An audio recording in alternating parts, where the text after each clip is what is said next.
Now what is Gauss law? What is Gauss law? चलो ठीक है. What is Pythagoras theorem and why we use Pythagoras theorem? What is Pythagoras theorem and why we use Pythagoras? Measurement of right angle triangle, sides of right angle triangle, उसके लिए काम आता है. हाँ, measurement of sides of right angle triangle उसके काम आता है. वेरी गुड बेटा, एब्सोल्युटली करेक्ट है ना. और थ्योरम भी याद है क्या? थ्योरम याद है? Yes sir. क्या है बता जरा. सर बोलो बेटा. हाँ sir, hypotenuse square equals to base square plus Pythagoras theorem है ना. पूरा लिख दो. What is Pythagoras theorem. And आप सभी लोग जानते हो पाइथागोरस थ्योरम क्या है. And suppose this is the triangle, this is right triangle and the theorem is this: a square plus b square is equals to c square. is it clear? आप में से सभी को ये पता है. यूज क्या है इसका? what is the use of that theorem? Theorem का यूज क्या? वो लिखा हुआ है ना, a square plus b square plus c square. या फिर आप इनसे एंगल को भी मेजर कर सकते हो, है ना. तो यूज क्या है इस थ्योरम का? what is the use of that theorem? Use क्या है बेटा बताओ. यूज क्या है इसका? अगर इनमें से दो साइड पता है आपको तो ये थर्ड साइड आप मेजर कर सकते हो, थर्ड साइड निकाल सकते हो. बराबर है? समझ गए? Yes sir. कोई भी दो पता हो आपको, ये पता है, ये पता है, ये निकल जाएगी, ये पता, ये पता, ये पता, आप ये निकल जाएगी. एंड इनडायरेक्टली अगर आपको ट्रिग्नोमेट्री भी पता है तो फिर आप ये एंगल का मेजरमेंट भी कर सकते हो इसका यूज करके. ठीक है ना. समझ गए? इनडायरेक्टली अगर आपको ट्रिग्नोमेट्री भी पता है. बट पाइथागोरस थ्योरम शायद ये 8th 9th क्लास में इंट्रोड्यूस हुई है ना. 8th या 9th में, जब ट्रिग्नोमेट्री इंट्रोड्यूस नहीं हुई थी उसके पहले ये इंट्रोड्यूस हुई है ना. राइट ट्रायंगल की कॉन्सेप्ट जहां पे आई वहीं पर ये इंट्रोड्यूस हो गई. उसके बाद फिर ट्रिग्नोमेट्री का आप यूज करते हो. तो ट्रिग्नोमेट्री का यूज करके फिर आप इसमें एंगल और फाइंड आउट कर सकते हो अगर एंगल नहीं पता तो, है ना, यूजिंग दिस थ्योरम. तो ऐसे ही अब यहाँ पे आ गया गॉस लॉ. और गॉस लॉ के पहले हमने कल के लेक्चर में क्या पढ़ा था? इलेक्ट्रिक फ्लक्स के बारे में हम लोगों ने पढ़ा था कि नहीं? तो गॉस लॉ का यूज पहले बता देता हूं मैं. लॉ क्या है या फिर थ्योरम क्या है ये हम इसके बाद में डिस्कस करेंगे, बट पहले यूज हम लोग समझ लेते हैं. तो गॉस लॉ और it is Gauss theorem. And short form पे अब मैं इसको जीटी से डिनोट करूंगा. गॉस लॉ और गॉस थ्योरम शॉर्ट फॉर्म पे हम लोग इसको जीटी से डिनोट करेंगे. इसका यूज क्या है, किस लिए यूज कर रहे हैं हम लोग? तो इसका यूज किया जाता है जैसे पाइथागोरस थ्योरम का यूज हम किसी राइट ट्रायंगल में अगर दो साइड पता है तो एक साइड को फाइंड आउट करने के लिए करते हैं. वैसे गॉस थ्योरम का यूज किया जाता है टू फाइंड द नेट और टोटल इलेक्ट्रिक फ्लक्स. नेट और total electric flux through any closed surface. To find the net or total electric flux through any closed surface. इसलिए इसका यूज कर रहे हैं. एंड देन मैं अगर यहाँ पे इलेक्ट्रिक फ्लक्स लिख दूं तो हमने ये पढ़ा इसमें इलेक्ट्रिक फ्लक्स में this is E dot A या फिर EA cos थीटा या sometime it is denoted by E dot DA, है ना. आप इसको ऐसा भी लिख देते हो भाई, इंटीग्रेशन से भी आप निकाल सकते हो. क्लियर हो गया कि नहीं? ये है ना इलेक्ट्रिक फ्लक्स निकालने का तरीका.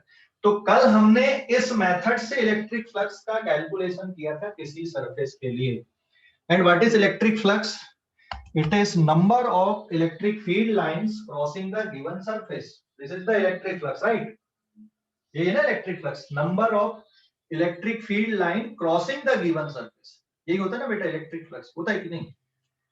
तो गॉस थ्योरम या गॉस लॉ से हम आसानी से इलेक्ट्रिक फ्लक्स मेजर कर सकते हैं। अभी मैं थ्योरम नहीं बताया, अभी मैं यूज बता रहा हूं यहाँ पे कि इलेक्ट्रिक फ्लक्स का मेजरमेंट करना है। इनडायरेक्टली इन सम केसेस, अगर आपने ये फ्लक्स मेजर कर लिया और किसी सरफेस के लिए मैग्नीट्यूड कांस्टेंट है, second part, if magnitude of electric field is constant for that surface, किसी सरफेस के लिए अगर ये कांस्टेंट है, देन आप उस सरफेस में जो इलेक्ट्रिक फील्ड का मैग्नीट्यूड है इसको भी फाइंड आउट कर सकते हो कि नहीं? Flux divided by cos theta. तो फ्लक्स पर यूनिट एरिया, और अगर थीटा की वैल्यू आप 90 डिग्री ले लो तो फ्लक्स पासिंग पर unit area normal to the surface वो इलेक्ट्रिक फील्ड के बराबर हो जाता है। तो अगर आपने फ्लक्स निकाल लिया तो कुछ केसेस में, सभी केसेस पे नहीं निकलेगा ये, तभी आप निकाल पाओगे इलेक्ट्रिक फील्ड जब मैग्नीट्यूड यहाँ पे कांस्टेंट है। अगर मैग्नीट्यूड कांस्टेंट नहीं है तो फिर इसका फील्ड का कैलकुलेशन नहीं हो पाएगा, ठीक है ना? तो इससे आप क्या मेजर कर सकते हो? इलेक्ट्रिक फील्ड का मेजरमेंट भी कर सकते हो, ठीक है? Then electric field is given by this. तो गॉस थ्योरम का यूज एक तो फ्लक्स के कैलकुलेशन के लिए है, और दूसरा कुछ केसेस में जो रेगुलर ज्योमेट्रिकल फिगर होते हैं उन केसेस के लिए आप इलेक्ट्रिक फील्ड का मेजरमेंट भी इस मेथड से कर सकते हो या गॉस थ्योरम का यूज लेके कर सकते हो। जैसे यहाँ पे अगर आपको ये एंगल निकालना है ना, तो ये एंगल में दो साइड भी पता है तब भी आप एंगल निकाल सकते हो using the method of trigonometry, बराबर है? जैसे भाई आपको यहाँ पे साइन थीटा लिखना तो it is b by C, है ना? कॉस थीटा लिखना तो it is a by C, tan theta it is b upon a। Is it clear? तो ये एडिशनल इंफॉर्मेशन हो जाती है, थोड़ा सा और नॉलेज। तो ऐसे ही यहाँ पे अगर आपने फ्लक्स कैलकुलेट कर लिया तो कुछ रेगुलर ज्योमेट्रिकल फिगर के लिए आप इलेक्ट्रिक फील्ड का कैलकुलेशन उसके सरफेस पे कर सकते हो कि कितनी है वहां पे। समझ गए? हेलो, समझ गए या नहीं? अब इसमें एक और बात आ रही है, एक और पॉइंट आ रहा है इलेक्ट्रिक फ्लक्स को आप लोग समझते हो। This is closed surface. Now what is closed surface? अगला पॉइंट ये है मेरा। Now what is closed surface?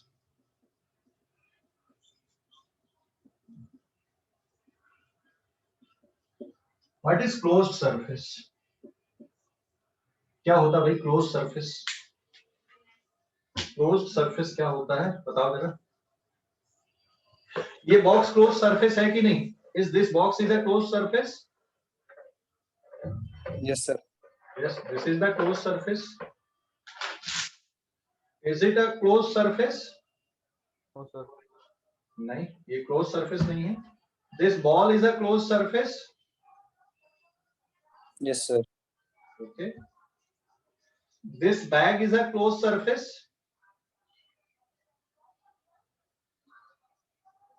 Yes, sir. हाँ सर।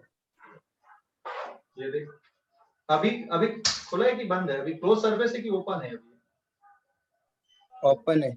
अभी ओपन है ना? अभी मैंने इसमें चेन लगा दिया तो अब कैसा बन गया ये ना? अभी ये क्लोज सरफेस बन गया। अगर आप इसके अंदर भी कुछ इमेजिन करते हो तो it is now a close surface, है ना? समझ गए कि नहीं? तो क्लोज सरफेस और ओपन सरफेस समझ गए? अभी ये देखना, ये ढक्कन खोल दिया मैंने। Is it a close surface और not? No. It is not a close surface. आप जिस कमरे पे बैठे हो वो क्लोज सरफेस है कि ओपन सरफेस है? अभी ओपन Open है. ओपन क्यों है? खिड़की दरवाजा डोर ओपन है इसलिए। हाँ, दरवाजे ओपन है, खिड़कियां ओपन है ना, door and windows are open, then open surface. समझ गए कि नहीं? तो ये अभी क्लोज सरफेस हो गया, ढक्कन खोल दिया मैंने, it is now open surface. ठीक है, क्लियर हो गया बेटा? क्लियर हो गया कि नहीं? क्लोज सरफेस समझ गए कि नहीं? क्लोज सरफेस मतलब आपको सरफेस को कैसे देखना है? रैंडम शेप का चलेगा, कोई भी शेप हो जाए रैंडम हो, बट इसको आपको 3D में इमेजिन करना है।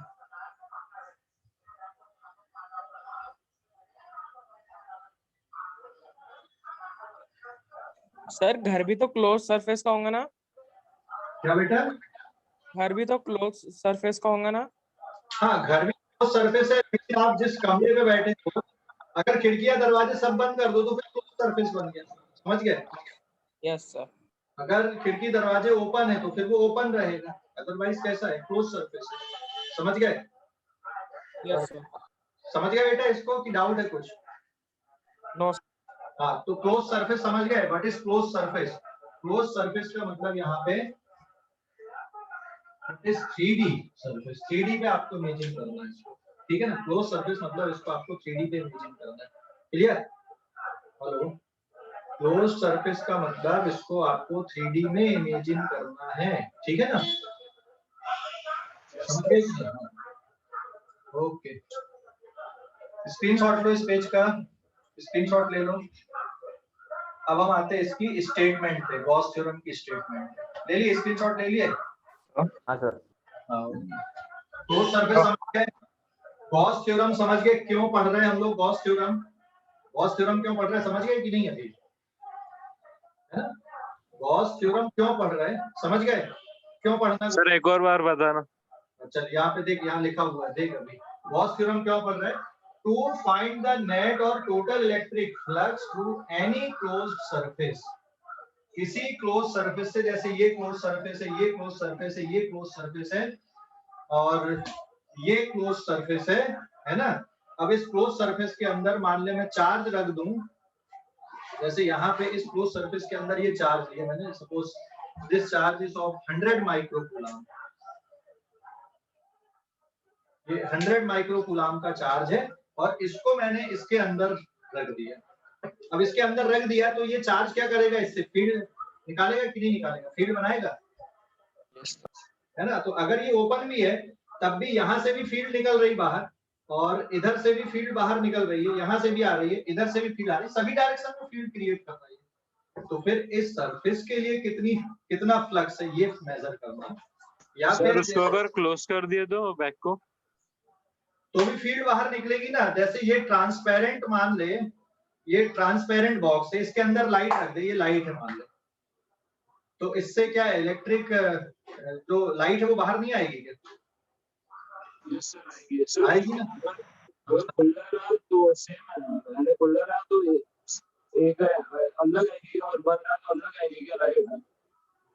आवाज नहीं आ रही है तेरी बराबर, क्या बोल रहा? सर अगर बॉक्स खुला रहा तो अलग फील्ड आएंगी और बंद रहा तो अलग फील्ड आएंगी क्या? नहीं, ऐसा थोड़ी है कि बॉक्स खुला रहा तो अलग फील्ड आएगी और बंद रहा तो अलग आएगी। ये तो जैसे मान ले, जरूरी नहीं है ना कि हम सरफेस वैसे ही ले, एग्जैक्टली ले, इसके बाहर मान ले, इमेजिन कर ले कि कोई सरफेस है, तो भी तो फील्ड लाइन बाहर निकल रही ना। और अगर मान ले मैंने इस डब्बे को इसके अंदर रख दिया तो भी फील्ड बाहर निकलेंगी कि नहीं निकलेंगी? इससे निकलेंगी ना, इलेक्ट्रिक फील्ड। हाँ, जो मटेरियल है वहां पे कुछ अलग आएगा, लेकिन उसके बाहर फिर फील्ड, जैसे ही अंदर यहाँ पे एयर है, एयर मीडियम में जो फील्ड होती वो यहाँ पर भी वही रहेगी, ठीक है? हाँ, लेकिन यहाँ पे अंदर स्ट्रेंथ ज्यादा रहेगी, यहाँ बाहर आने पे उसकी स्ट्रेंथ क्या हो जाएगी भाई? डिस्टेंस बढ़ने से फील्ड की स्ट्रेंथ क्या होती, देख ये चार्ज मान ले, तो यहाँ पे फील्ड की स्ट्रेंथ ज्यादा रहेगी, यहाँ पे कम होगी, यहाँ पे और कम होगी, यहाँ पे और कम होगी, तो वो स्ट्रेंथ पे फर्क पड़ेगा डिस्टेंस के कारण, समझ गए? ऐसा थोड़ी कि अगर आपने क्लोज सरफेस के अंदर चार्ज रख दिया तो ये फील्ड बनाएगा नहीं, ये फील्ड बना रहा है बेटा, ये सभी डायरेक्शन में फील्ड क्रिएट कर रहा है, ठीक है? समझ गए? Yes sir. ये सभी डायरेक्शन में फील्ड क्रिएट कर रहा है। और अब फ्लक्स का कैलकुलेशन, फ्लक्स हम क्यों पढ़ रहे थे कल? फ्लक्स कि number of field line crossing the given surface, तो ये पूरे क्लोज्ड सरफेस से कितनी फील्ड लाइन क्रॉस हो रही इसका मेजरमेंट करना है। और इसके मेजरमेंट को बहुत आसानी से हम किससे निकाल सकते हैं? गॉस थ्योरम का यूज से निकाल सकते हैं, समझ गए कि नहीं? ये जैसे चार्ज इसके अंदर रखा हुआ है, इस सरफेस से कितनी फील्ड लाइंस बाहर निकल रही हैं, नंबर ऑफ फील्ड लाइंस कितनी आ रही हैं, इसको मैथमेटिकली मेजर करना है। तो एक तो तरीका यही हो गया भैया ये वाला, बट ये तरीका आसान है क्या? इंटीग्रेशन करना, फिर ये इमेजिन करना, ई का मैग्नीट्यूड कितना है, यहाँ पे सरफेस एरिया कितना है, थोड़ा डिफिकल्ट नहीं हो जाता है ना? होता है कि नहीं होता? ये क्लोज सरफेस है, ये सरफेस पे कितना, फिर इस पे कितना, फिर इस पे कितना, फिर इस पे कितना, फिर इस पे कितना, फिर इस पे कितना, सबके लिए मेजर करोगे और ऐड कर दोगे टोटल फ्लक्स के लिए। जैसे ये चार्ज इसके अंदर रखा है तो ये फील्ड क्रिएट कर रहा है, सभी सरफेस पे, बराबर है। तो इस सरफेस पे कितना है ये अलग निकालो, फिर इसके लिए निकालो, फिर इसके लिए निकालो, फिर इसके लिए निकालो, फिर इसके लिए निकालो, फिर इसके लिए निकालो, और सबको ऐड कर दो। तो ये इस पूरे सरफेस के लिए नेट फ्लक्स निकल गया। समझे कि नहीं? Net flux yes sir. है ना, इस सरफेस के लिए नेट फ्लक्स। तो अलग अलग सरफेस पे निकालने के बाद में सबको ऐड कर दो, तो ये नेट फ्लक्स बन जाएगा कि भाई इस सरफेस के लिए नेट फ्लक्स कितना है। ठीक है, एक तरीका ये हो गया नेट फ्लक्स निकालने का। और दूसरा तरीका किससे पता चलता है? गॉस लॉ या फिर गॉस थ्योरम से पता चलता है, जो बहुत बहुत आसान है कि भाई इस क्लोज सरफेस से कितना नेट फ्लक्स बाहर आएगा या अंदर जाएगा। अगर ये पॉजिटिव चार्ज है तो फील्ड लाइन बाहर निकलेंगी, मतलब आउटगोइंग फ्लक्स है, पॉजिटिव फ्लक्स है। और अगर ये नेगेटिव चार्ज है, suppose it is a negative charge, जैसे ये सपोज ये नेगेटिव चार्ज लिया मैंने, इसके अंदर डाल दिया, तो अब क्या होगा? इसमें फ्लक्स अंदर आने वाला होगा, बाहर जाने वाला होगा? अगर अंदर आएगा, अंदर आएगा, नेगेटिव फ्लक्स कहेंगे अपन इसको। समझ गए कि नहीं? This is the negative flux, sub direction से फील्ड लाइन अंदर जा रही है। तो कितनी फील्ड लाइन अंदर जा रही है, number of field line going inside this surface, इसको मेजर करना। समझ गए? हेलो, समझ गए बेटा? Yes sir. कोई डाउट अभी? फ्लक्स की कॉन्सेप्ट समझ में आ गई कि क्या है फ्लक्स? सर हाँ बोलो। सर लेकिन अगर कंटेनर खुला रहे या बंद रहे फर्क नहीं पड़ेगा ना, कितने लाइंस अंदर जाएंगे? बिल्कुल कोई फर्क नहीं पड़ेगा। ये ढक्कन खोल भी दिया मैंने तो यहाँ से भी फील्ड लाइन अंदर आ रही, इधर से भी आ रही, इधर से भी आ रही, इधर से भी आ रही, क्या फर्क पड़ता है? और ये हवा में तब भी कोई फर्क नहीं पड़ता। सरफेस मतलब एक बाउंड्री इमेजिन कर रहे हैं हम लोग, that boundary may be real और इमेजिनरी। सरफेस का मतलब क्या है? ये जो क्लोज सरफेस है, that boundary may be real और इमेजिनरी। तो ये जो क्लोज सरफेस है ना, ये बाउंड्री है एक प्रकार की, और ये जो बाउंड्री है इट इज रियल और इमेजिनरी। ये जो बाउंड्री है, सरफेस का मतलब क्या? एक बाउंड्री है, और ये बाउंड्री क्या हो सकती है? आपकी इमेजिनरी भी हो सकती है और रियल बाउंड्री भी हो सकती है। समझा कि नहीं समझा? हेलो, यस सर समझा।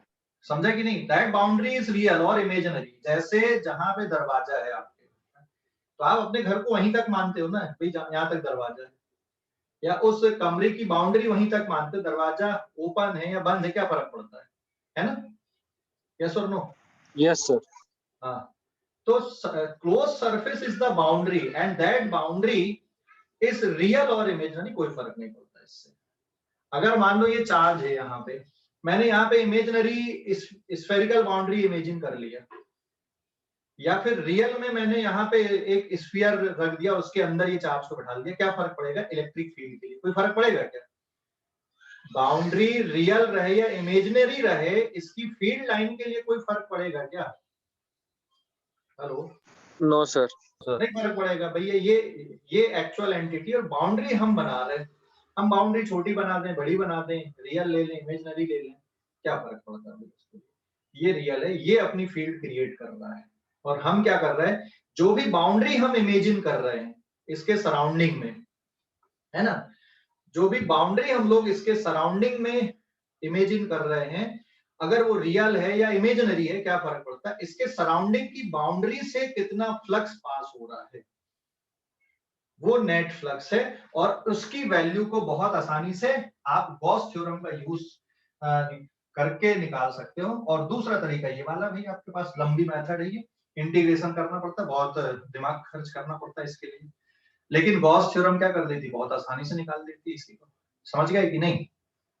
अगर मान लो आपको जैसे पाइथागोरस थ्योरम नहीं पता होती और ये दो साइड आपको पता होती, तो तीसरी साइड कैसे निकालते? बताओ जरा, कोई और तरीका? अगर मान लो पाइथागोरस थ्योरम नहीं होती आपको पता, और ये दो साइड गिवन रहती, और ये थर्ड साइड निकालना होता, तो कैसे निकालते? कैसे निकालते? हाँ बताओ, थोड़ा सा लॉजिक लगाओ, कैसे फाइंड आउट करते हैं? Experimentally sir. कैसे एक्सपेरिमेंटली? मतलब क्या करते? मतलब वही तो मैं पूछ रहा हूँ, एक्सपेरिमेंट। सर मेजर सर कर ट्रिग्नोमेट्री से भी होता। नहीं, ट्रिग्नोमेट्री भी नहीं जान रहा तू, क्या करता फिर? अगर ट्रिग्नोमेट्री भी नहीं पता तेरे को, तो वो सही बोल रहा है कि मेजरमेंट से निकाल लेते हैं ना। और वो मेजरमेंट कौन सा वाला करता भाई तू? स्केल लेता है कि नहीं स्केल? हाँ सर। बस अगर मान लो ये 3 सेंटीमीटर, ये 4 है, स्केल यहाँ से यहाँ तक ज्वाइन करके देख लेता। लेकिन स्केल वाली जो मेथड है वो हर बार कन्वीनियंट रहती क्या? No sir. जरूरी नहीं कि स्केल अवेलेबल हो, या फिर बड़े साइज में आप कैलकुलेशन कर रहे हो तो फिर इंच टेप लेके मेजर करने बैठेंगे क्या? ठीक है, वो छोटे डिवाइस के लिए जहां तक एक्सपेरिमेंट संभव है वहां तक हम लोग कर सकते हैं सर। ठीक है ना। तो अगर आपको ये नहीं पता, यहाँ पे थ्योरम नहीं पता, तो भी कर सकते हो, ऐसा नहीं कि नहीं कर सकते। थ्योरम बनी इसीलिए, ऐसा नहीं कि पहले थ्योरम आ गई और बाद में मेजरमेंट आया। पहले मेजरमेंट चल रहे थे फिर थ्योरम आई। जैसे गॉस थ्योरम, तो पहले फ्लक्स का कैलकुलेशन किया गया, पूरा फ्लक्स कैलकुलेट कर रहे, फिर गॉस आ गए भाई साहब पिक्चर पे। उन्होंने क्या किया, यार इतना लंबा चौड़ा कैलकुलेशन कर रहा है और आंसर जो है ना बस वो 2 पॉइंट पे ही तो डिपेंड कर रहा है। उनने अपनी थ्योरम बना दिया। तो गॉस थ्योरम फ्लक्स का जब कैलकुलेशन कर करके देखे उनने, उसके बाद में थ्योरम बनी। समझ गए कि नहीं? हेलो, अरे समझ गए कि नहीं? हाँ सर। Yes sir. जैसे कोई भी जो लॉ बनते हैं ना, वो लॉ ऐसे थोड़ी बन जाते कि पहले लॉ बना और फिर उसके बाद फिर हम सिचुएशन को डिस्कस कर रहे हैं। पहले सिचुएशन है, उसके बाद उन सिचुएशंस को देख के लॉ बना है। अगर एक पर्टिकुलर वे पे कोई रूल फॉलो हो रहा है तो, ठीक है ना। जैसे यहाँ पे हमने मेजरमेंट कर करके ये थ्योरम बनाया भाई पाइथागोरस ने। ऐसे ही गॉस ने भी ये कैलकुलेशन किया, फ्लक्स का कैलकुलेशन किया, अलग अलग सरफेसेस के लिए कर करके देखा, फिर इस नतीजे में पहुंच गया कि यार ये तो बस ये थ्योरम के अकॉर्डिंग अपन इसको सीधे सीधे निकाल सकते हैं। तो थ्योरम बाद में बनी। ठीक है, समझ गए कि नहीं? जो फिजिकल सिचुएशन है वो पहले से है, थ्योरम बाद में आएंगे। फिर कोई भी थ्योरम हो, कोई भी लॉ हो, ठीक है, जैसे conservation of linear momentum, linear momentum पहले कोलिजन हो रहा है, ठीक है, हर चीज हो रही, उसके बाद फिर कंजर्वेशन ऑफ लीनियर मोमेंटम के बारे में सोचा गया। कंजर्वेशन ऑफ एनर्जी, एनर्जी एक फॉर्म से दूसरे फॉर्म पे क्रिएट हो रही है, फिर एक्सपेरिमेंट किए गए कि हाँ पूरी की पूरी होती है कि नहीं होती है। भाई जब तक कोई चीज एक्सपेरिमेंटली वेरीफाइड ना हो तब तक हम उसको लॉ के फॉर्म पे इंट्रोड्यूस नहीं कर सकते। तो फिर एनर्जी का कन्वर्जन देखा गया कि हाँ यार पूरी हो रही है कि नहीं हो रही है, और फिर उस कंक्लूजन पे पहुंचते कि नहीं, कंजर्वेशन ऑफ एनर्जी हम यूज कर सकते। फिर जब उसको अप्लाई कर करके देखा गया तो कहीं पर भी वो वायलेट नहीं हुआ, है ना। ऐसे लॉ ऑफ थर्मोडायनेमिक्स, जैसे अभी गॉस थ्योरम या गॉस लॉ बोल रहे। समझ गया बेटा? कोई डाउट? अच्छा, ये जो क्लोज्ड सरफेस मैंने लिखा है, जो गॉस थ्योरम होती है ना, ये क्या पर्टिकुलर ज्योमेट्रिकल शेप के लिए वैलिड है? क्लोज सरफेस तो कोई भी शेप का हो सकता है। ये जो रियल और इमेजिनरी है, ये जो बाउंड्री आप ले रहे हो, ये तो आर्बिट्री शेप की हो सकती, कोई भी शेप की हो सकती, कोई फर्क नहीं पड़ता इसके लिए कि किस शेप की है ये। समझ गए बात को कि नहीं? रेगुलर ज्योमेट्रिकल शेप होना जरूरी नहीं है, क्लोज्ड बाउंड्री होना जरूरी है। अच्छा, इवन इसमें भी हम गॉस थ्योरम लगा सकते हैं। जैसे मैंने मान लो इसके अंदर चार्ज रख दिया, ये चार्ज इसके अंदर रखा हुआ है, यहाँ पर भी गॉस थ्योरम लगा सकते हो, भले ही यहाँ से ओपन है, लेकिन जब आप काउंट कर रहे हो तो ये रियल बाउंड्री हो गई और इसको आप इमेजिनरी बाउंड्री ले लो, या इसको ऐसी भी कर सकते हो, बट क्लोज इमेजिन करके ये कैलकुलेशन करना है। भले ही ओपन सरफेस आपको देख रहा है, लेकिन जब आप कैलकुलेशन करेंगे तो ये भी इंक्लूड रहेगा काउंटिंग में।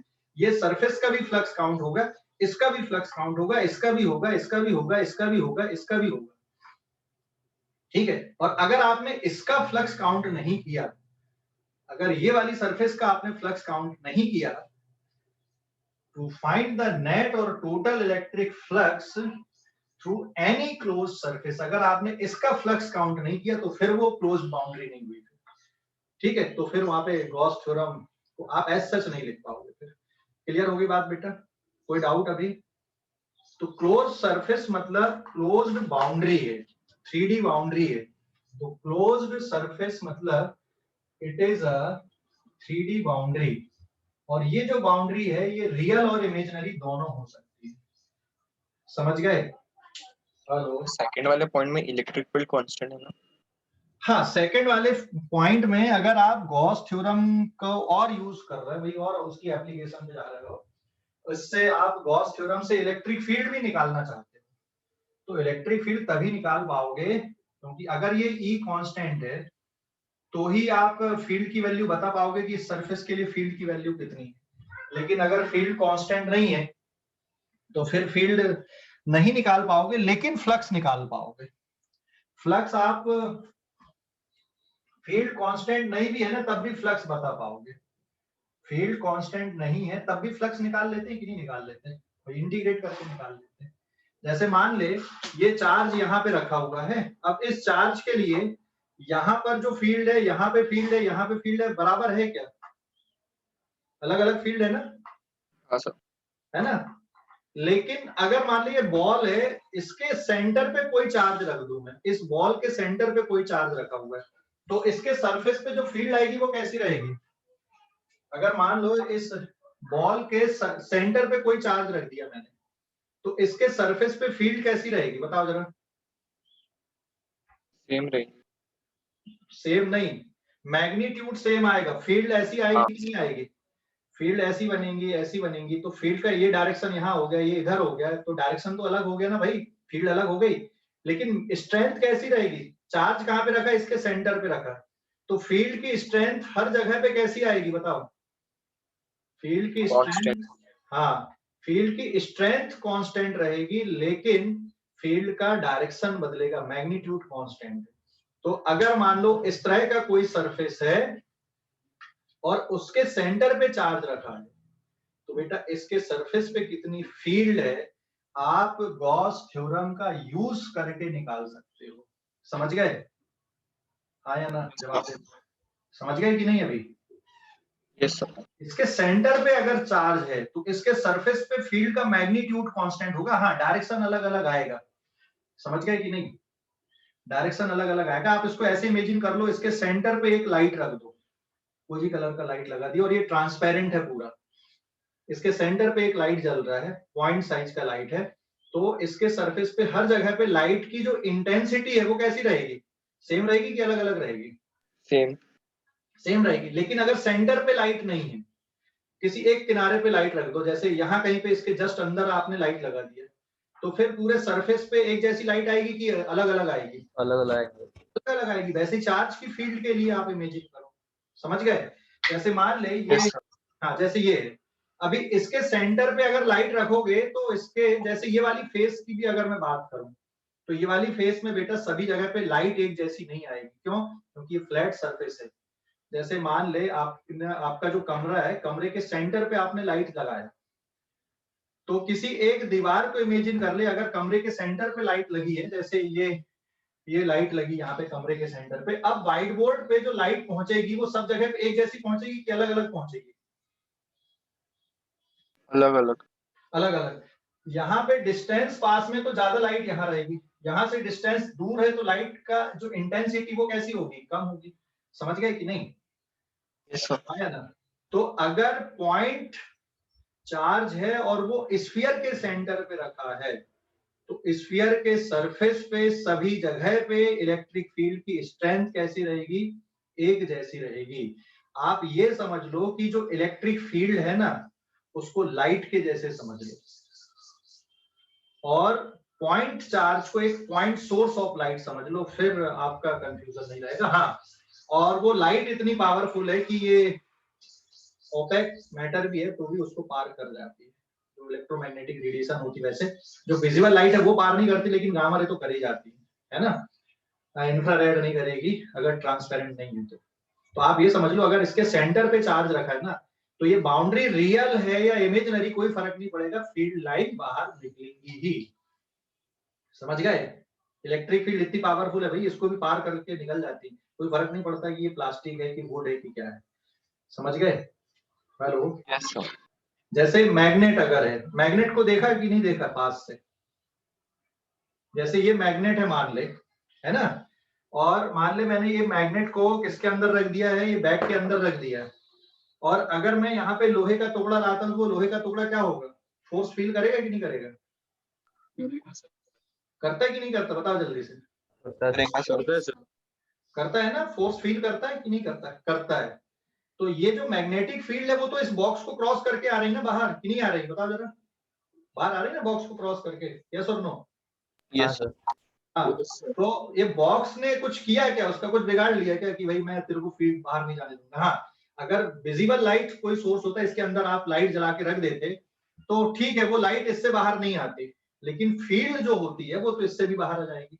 जैसे ये स्पीकर है, मान ले ये स्पीकर ही है, और इस स्पीकर में ये मैग्नेट है, यहाँ पे इस पे ये मैग्नेट है ना, इस पे ये। तो अगर मैं इसको डब्बे के अंदर भी रख दूं ये ऐसा, और फिर भी मैं लगाता हूं तो ये फोर्स फील होता है यहाँ पे। समझ गए, करके देखना कभी।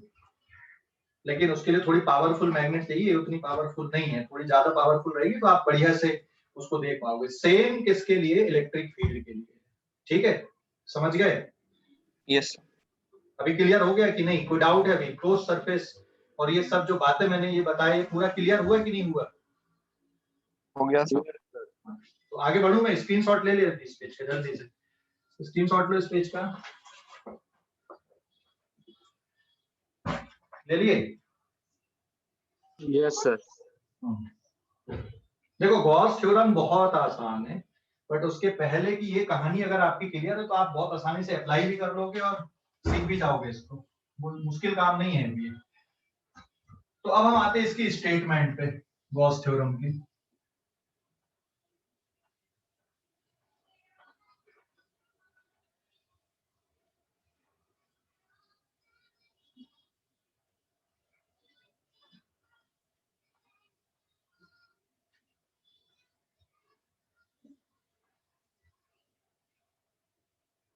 Now second page. अब हम आते हैं इसकी स्टेटमेंट पे बेटा, गॉस थ्योरम की। तो इसकी स्टेटमेंट क्या है, ध्यान देना अभी।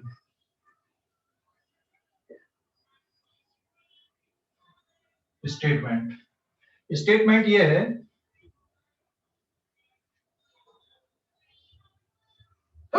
नेट और टोटल इलेक्ट्रिक फ्लक्स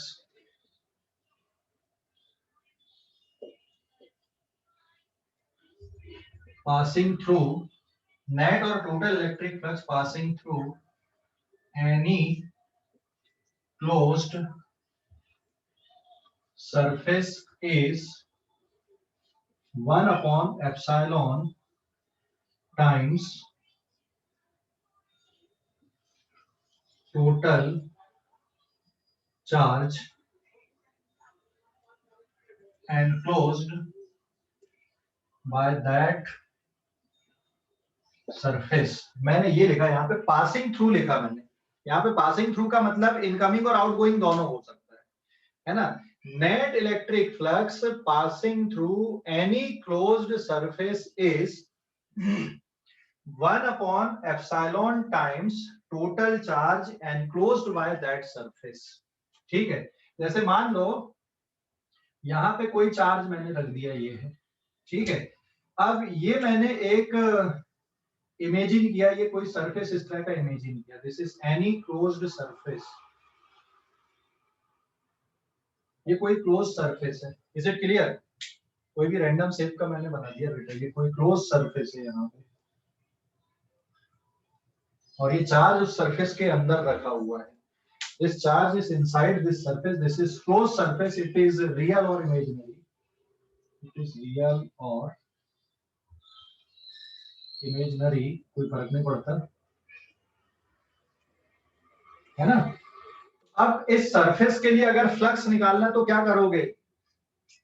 फ्लक्स निकालने का क्या तरीका है, जो अपन ने कल पढ़े थे, फ्लक्स निकालने का क्या तरीका है कि भाई यहाँ पे ये इलेक्ट्रिक फील्ड क्रिएट कर रहा है, हाँ या ना?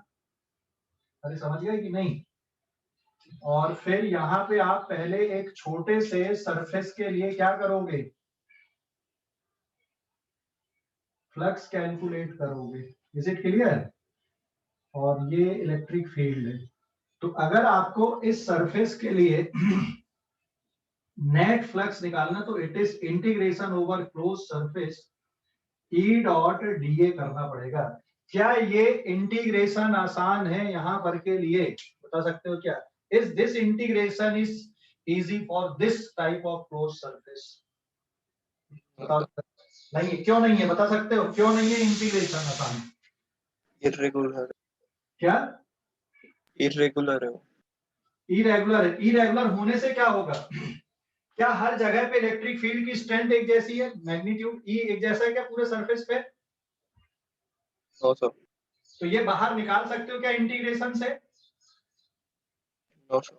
नहीं निकाल सकते। दूसरा एक और बात ये आ रही गड़बड़ इसमें कि अगर मैं यहाँ पे ये क्लोज्ड सरफेस लेता भी हूं तो ये डीए वेक्टर यहाँ पे ये रहेगा और ये एंगल है थीटा। तो यहाँ पे आपके पास में ना दो दो वेरिएबल आ गए, इस सरफेस में ये भी वेरिएबल है और ये थीटा भी वेरिएबल हो गया। तो अगर किसी इंटीग्रेशन में बेटा दो दो वेरिएबल हो गए तो हो गया काम, फिर तो वो इंटीग्रेशन फिर इतनी आसानी से नहीं होगा। तो समझ गए ना, वो इंटीग्रेशन इतनी आसानी से नहीं बनेगा, समझ गए कि नहीं? तो फिर अगर इस तरह का इरेगुलर सरफेस और चार्ज इसके अंदर रखा है तो फिर हम अगर नेट फ्लक्स जो कन्वेंशनल मेथड है उससे अगर करना चाहते हैं तो फिर हम निकाल नहीं पाएंगे, ये कैलकुलेशन बहुत डिफिकल्ट टास्क हो जाएगा, ये दो दो वेरिएबल हो गया।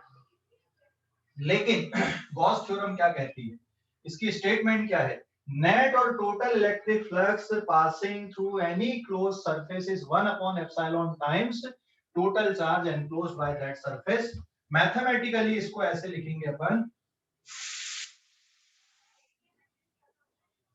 मैथमेटिकली ऐसे लिखेंगे, दिस इज नेट फ्लक्स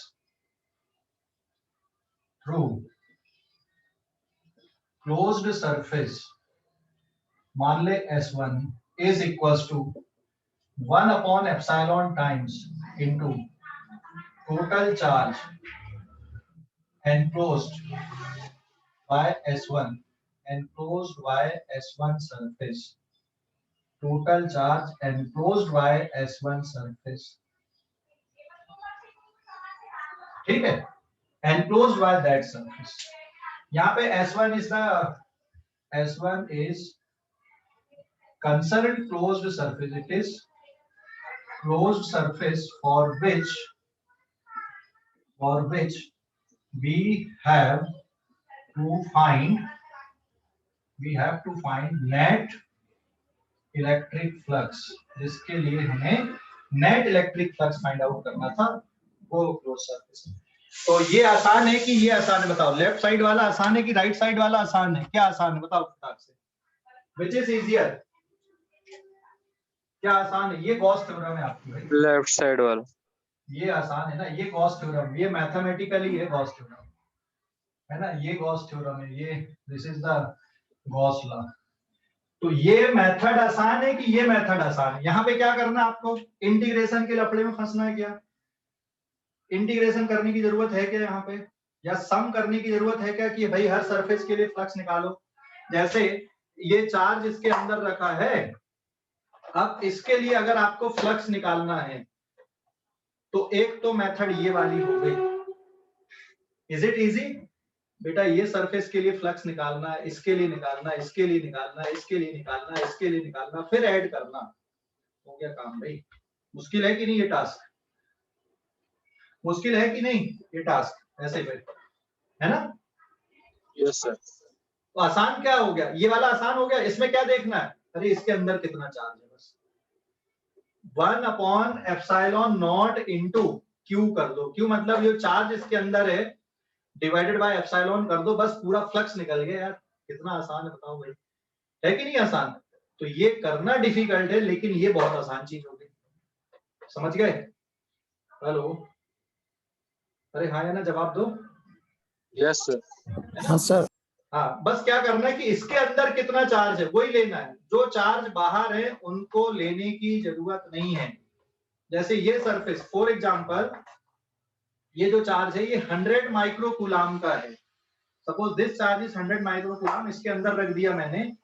अभी ये बताओ इस बॉक्स से कितना फ्लक्स बाहर निकल रहा है, क्या करोगे? What is the flux out going from this box, +10 था इसलिए कितना फ्लक्स आ रहा है, क्या करोगे? ये करना पड़ेगा इंटीग्रेशन के, बस ये बताना पड़ेगा 1 अपॉन एप्सिलॉन इनटू क्या जाएगा,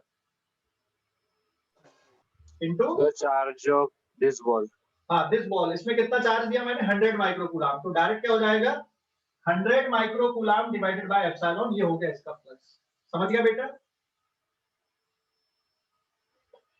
चलिए इसको मैं इसके अंदर रख देता हूँ। अभी ये बता इस बैग से कितना फ्लक्स बाहर निकल रहा है, कोई चार्ज अंदर रखा हुआ है, कितना फ्लक्स बाहर आ रहा है इस बैग से? 100 by epsilon. 100 कूलम। अब ये इससे तू अगर इंटीग्रेट करने जाएगा तो हो गया बेटा, पूरा जन्म लग जाएगा इंटीग्रेशन करने पे इसको, है ना? लगेगा कि नहीं लगेगा ऐसा? अरे भाई फील्ड कहाँ पे कितनी है, उसके बाद कुछ है ही नहीं, इस तरह का सेफ हो गया। लेकिन गॉस थ्योरम ने वो भी बता दिया ना, फटाक से बता दिया भाई 100 बाय एप्सिलॉन इसके लिए भी है। अच्छा इसके अंदर जो बॉक्स रखा है उससे कोई फर्क पड़ रहा है क्या इसके फ्लक्स को? No. तो इलेक्ट्रिक फील्ड है ना, इलेक्ट्रिक फील्ड इसको भी चीर के बाहर आ रही है, वो अंदर वाले बॉक्स को भी क्रॉस करके बाहर आ रही है। जैसे मैग्नेट रख दे उसके अंदर, तो वो मैग्नेट की जो फील्ड है ना वो अंदर वाले बॉक्स से भी बाहर निकलेंगे, इससे भी बाहर निकल के आ जाएंगे। ठीक है, ऐसी इलेक्ट्रिक फील्ड होती है। तो कोई फर्क नहीं पड़ रहा है कि वो बॉक्स कहाँ पे रखा है। अच्छा एक और बात बताओ, जैसे ये जो बॉल है मैंने इसके अंदर रखा है ना, ये कहाँ पे रखा है इसके अंदर, इससे फ्लक्स पे कोई फर्क पड़ेगा कि ये इसकी लोकेशन कहाँ पे है? इस पे जो फ्लक्स आ रहा है इस बैग से कोई फर्क पड़ रहा है कि इसकी लोकेशन कहाँ पे, बॉल की लोकेशन कहाँ पे अंदर? No sir. कोई फर्क नहीं पड़ेगा, बस हमें क्या देखना है कि अंदर होना चाहिए। अभी जैसे देख ये वाली बॉल एक और है यहाँ पे, ये बाहर है, तो इसके फ्लक्स के लिए ये वाला चार्ज रिस्पॉन्सिबल है कि जो इसके अंदर है वो बस रिस्पॉन्सिबल है? अंदर वाला सर। हाँ अंदर वाला रिस्पॉन्सिबल, ये रिस्पॉन्सिबल है क्या इसके फ्लक्स के लिए? ये रिस्पॉन्सिबल है क्या? नहीं है। जो चार्ज इसके अंदर है सिर्फ वही रिस्पॉन्सिबल है, ये रिस्पॉन्सिबल नहीं है। ठीक है, क्लियर? हाँ जो चार्ज इसके अंदर है ना वही रिस्पॉन्सिबल है। या फिर मान ले मैंने दो चार्ज ये रख दिया, ये 100 माइक्रोकूलम का है और ये वाला सपोज मैं माइनस में ले लूं, यहाँ पे it is minus of 40 microcoulomb है ना, ये -40 है। अब इन दोनों को मैंने इसके अंदर डाल दिया भाई बैग के अंदर। Now what is the flux here? एक 100 का है और एक 40 -40 का है, तो अब कितना फ्लक्स आएगा बताओ? क्या करना पड़ेगा? कितना फ्लक्स आएगा सर? 20 100 माइनस 100 माइनस 40 ना, कितना बचा? 60 बचा। तो टोटल फ्लक्स कितना हो गया अब इस सरफेस के लिए, इस बैग से जो फ्लक्स बाहर आ रहा है 60।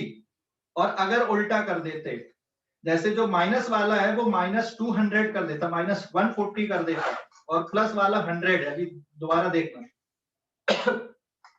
ये -140 है और ये 100 है, एक -140 और एक 100 बराबर है। समझ गए? ये 100 माइक्रोकूलम और एक 140 बराबर है। इसको डाल दिया मैंने इसके अंदर। अभी कितना नेट फ्लक्स आएगा बाहर बताओ जरा, अभी कितना नेट फ्लक्स रहेगा? -40 अपॉन एप्सिलॉन नॉट। तो इसमें फील्ड लाइन अंदर जाने वाली है, मतलब इसमें इस सरफेस में अगर देखेंगे तो हमें इसमें नेट फ्लक्स नेगेटिव है। नेगेटिव का मतलब क्या हुआ? इसके अंदर फील्ड जा रही है। समझ गए कि नहीं?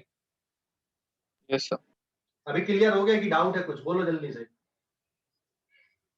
सर अगर वो बॉल किसी कंडक्टर के अंदर रखा तो? किसी कंडक्टर के अंदर रखा तब भी यही कहानी। ठीक है, यहाँ पे सरफेस पे मैंने ये नहीं बोला कि ये कंडक्टर होना चाहिए, कि इंसुलेटर होना चाहिए, कि रियल होनी चाहिए, कि इमेजिनरी होना चाहिए, कि रेगुलर सेफ होना चाहिए। सरफेस मतलब कोई भी एनी शेप की क्लोज्ड बाउंड्री होनी चाहिए। सर हाँ सर, अगर एक चार्ज बाहर और एक अंदर रखा तो कुछ होगा? हाँ, अगर एक चार्ज बाहर और एक को अंदर रख दिया, चल मैंने ये दो अंदर रखे और ये बाहर है। हाँ अभी ये जो बाहर वाला चार्ज है, याद है अंदर कौन कौन से रखे अपन ने?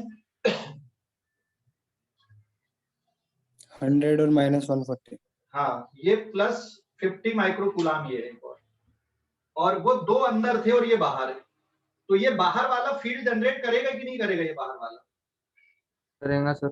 करेगा, है ना? ये फील्ड जनरेट कर रहा है, लेकिन इसकी जो फील्ड लाइंस हैं, ठीक है, ये भी फील्ड जनरेट कर रहा है।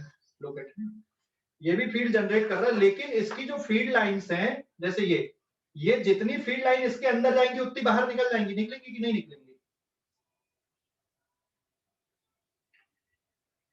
नहीं समझा सर। नहीं समझा। देख, इससे फील्ड सभी डायरेक्शन पे निकल रही हैं। Yes sir. मान ले इसकी जो कुछ फील्ड लाइंस हैं, जैसे ये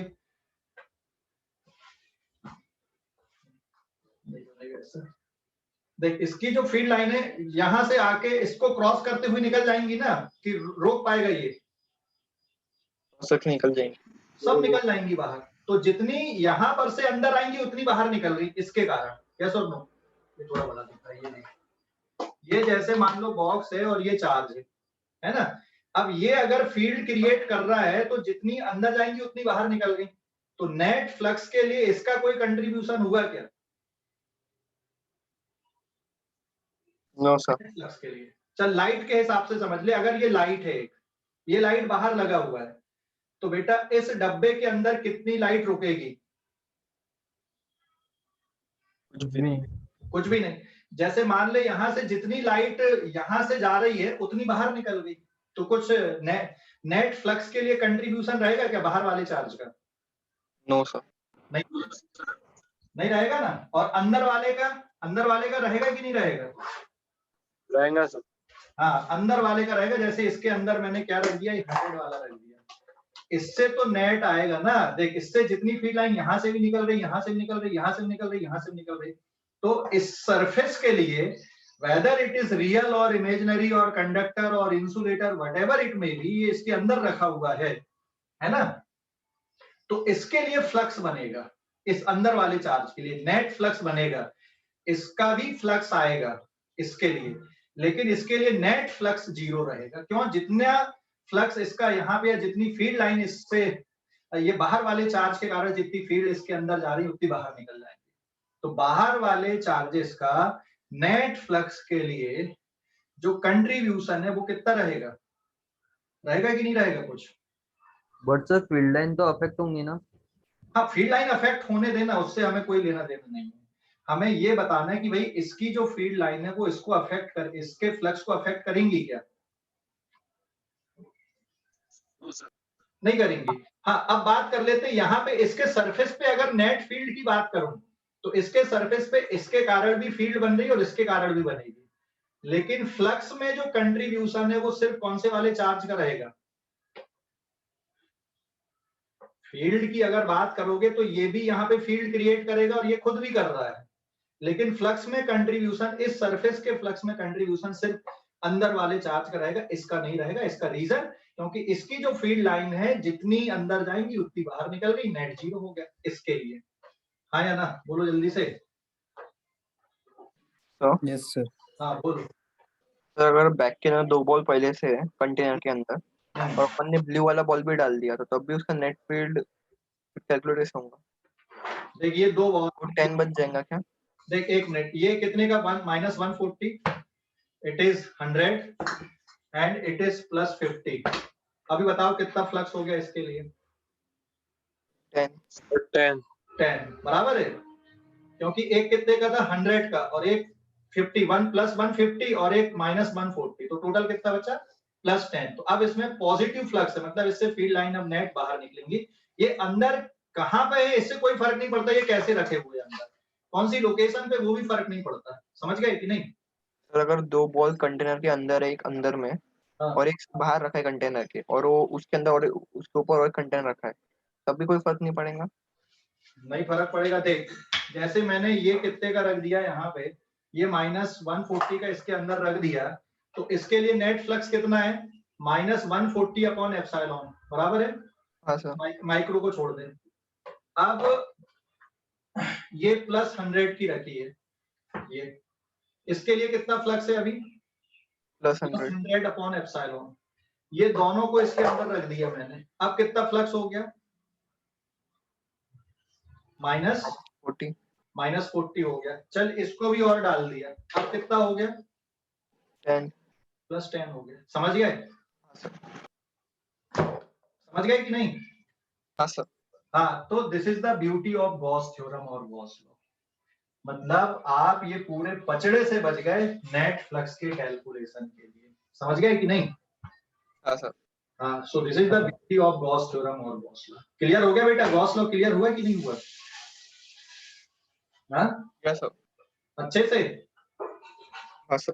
हाँ, अभी देख ये मैथमेटिकल स्टेटमेंट है, बट नेट फ्लक्स के लिए आप ऐसा लिखोगे, बट ये वाला जो टर्म है इसको भी यहाँ पे इक्वेट करके लिख सकते हैं अपन। यहाँ पे this term is also integration over closed surface E dot D A, यहाँ पर भी लिखते हैं अपन, भले ही इसको कैलकुलेट मत करो। तो अगर आपने नेट फ्लक्स निकाल लिया इससे, और अगर ये इंटीग्रेशन से बाहर आ गया है ये मैग्नीट्यूड, तो बेटा उस सरफेस के लिए आप इलेक्ट्रिक फील्ड भी निकाल सकते हो कि नहीं निकाल सकते? उस सरफेस में कितना इलेक्ट्रिक फील्ड है, जैसे ये वैल्यू निकालना है। अगर ये सरफेस ऐसा कुछ रहता कि इसके पूरे सरफेस पे ई का मैग्नीट्यूड कांस्टेंट रहता, तो ये इंटीग्रेशन से बाहर आ जाता और सिर्फ आप यहाँ पे उसका सरफेस एरिया लिख देते और ई बाहर आ गया और नेट फ्लक्स आपने यहां से कैलकुलेट कर लिए, तो इलेक्ट्रिक फील्ड निकल जाती कि नहीं निकलती?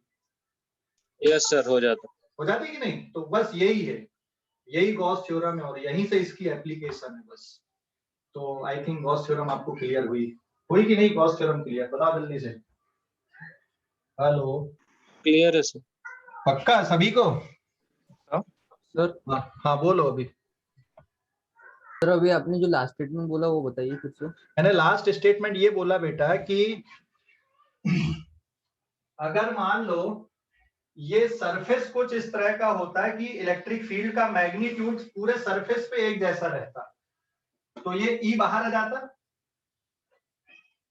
आता कि नहीं आता? हाँ सर। और अगर ई बाहर आ जाता तो सिर्फ इतना बचता आपके पास में इंटीग्रेशन करने के लिए। अगर सिर्फ इसका इंटीग्रेशन करते आप, तो this is total surface area, ये टोटल सरफेस एरिया होता। ठीक है, जो सरफेस आप ले रहे हैं उसका टोटल सरफेस एरिया हो जाता है। बस total surface area into E equals to net flux, मतलब क्यू अपॉन एप्सिलॉन नॉट। तो ई मिल गया कि नहीं मिल गया? इलेक्ट्रिक फील्ड मेजर हो गए कि नहीं हो गए? इनडायरेक्ट, है ना? तो ऐसी बहुत सारी सिचुएशन मिलती है जिसमें इलेक्ट्रिक फील्ड का जो मेजरमेंट है, कन्वेंशनल मेथड काम नहीं करती। कन्वेंशनल मेथड मतलब समझ गए? आपने पॉइंट चार्ज के लिए इलेक्ट्रिक फील्ड पढ़ा है ना?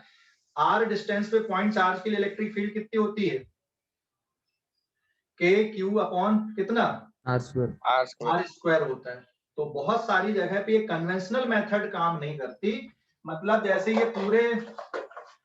ये एक बॉडी है, इसके पूरे सरफेस पे चार्ज स्प्रेड है, पूरे सरफेस पे चार्ज स्प्रेड। अब यहाँ पे आपको फील्ड निकालना है, तो पॉइंट चार्ज तो है नहीं है, अब यहाँ पे फील्ड निकालना, तो क्या करोगे? कन्वेंशनल मेथड काम नहीं करेगी। तो अब हमको क्या यूज करके निकालना पड़ेगा? फील्ड गॉस थ्योरम का यूज करके निकालना पड़ेगा। ठीक है, समझा? Yes sir. हाँ, तो क्यों गॉस थ्योरम पढ़ रहे? क्लियर हो गया कि नहीं? हाँ सर। इसका इंपॉर्टेंस क्लियर हो गया? ठीक है।